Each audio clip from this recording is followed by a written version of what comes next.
HAL is extremely proud to present here in display its youngest and latest member of the growing helicopter family. A few minutes earlier, this was the aircraft that led that 15 aircraft helicopter Atmanirbhar formation. He's doing it. Salute to the dais. The display today is being performed by HAL Chief Test Pilot Wing Commander Unni Pillai along with Wing Commander Bambani.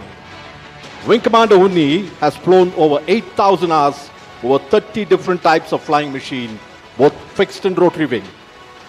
He has been the CTP, the Chief Test Pilot of Hindustan Aeronautics Limited, for over 14 years in his illustrious career spanning over 38 years both in Indian Air Force